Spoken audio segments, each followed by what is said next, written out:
வணக்கம் மக்களே. நீங்க பார்த்துட்டு இருக்கிறது பிருந்தா ட்ரேடர்ஸ். இன்னைக்கு நம்ம எத பத்தி பார்க்க போறோம்னு கேட்டீங்கன்னா, நம்மளுடைய முக்கிய தயாரிப்பான சோப் ஆயிலையும், டிடர்ஜென்ட் பவுடரும் தான் பார்க்க போறோம். அதாவது நம்மட்ட வந்து ஒரு 10 லிட்டர் சோப் ஆயிலும், ஒரு 2 கிலோ டிடர்ஜென்ட் பவுடரும் கேட்டிருந்தாங்க.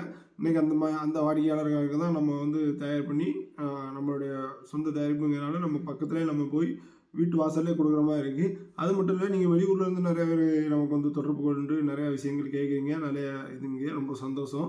ஆ உங்களுக்கும் இதே மாரி வேணும்னாலும், குறைவா வேணும்னாலும் சரி, நிறைவா வேணும்னாலும் சரி, ஆ எதா இருந்தாலும் தொடர்பு கொள்ளுங்க. தொடர்பு கொண்டு அதுக்கு எப்படி எப்படின்னு பார்த்துட்டு, உங்களுக்கு உங்க வீட்டு வாசல்லே நம்ம குடுக்குற மாரி எல்லா ஏற்பாடுகளும் பண்ணிருவோம். அது மட்டும் இல்ல, நம்மட்ட வந்து எல்லா பொருட்களுமே இருக்கு. வீட்டுக்கு தேவையான பொருட்களும் சரி, உங்கள் நிறுவனத்துக்கு தேவையான பொருட்களும் சரி, எல்லாத்துக்கும் தேவையான பொருட்களும் நம்மட்ட இருக்கு. நல்ல தரமான முறையில, நல்ல முறையில, குறைவான விலையில, தரமான முறையில, நல்ல பொருட்களாகவும் இருக்கு. கண்டிப்பா நீங்க வாங்கி பயன்படுத்தி நெறைய மக்கள பயன்பெற சொல்லணும். எல்லா மக்களுக்காகவும் தொடங்கப்பட்ட ஒண்ணு தான் நம்மளுடைய நிறுவனம். எப்போதுமே குறைவான விலையில நிறைவான சேவைய நம்ம குடுத்துட்டே இருப்போம். எப்போதுமே உங்க ஆதரவோட. நன்றி, வணக்கம்.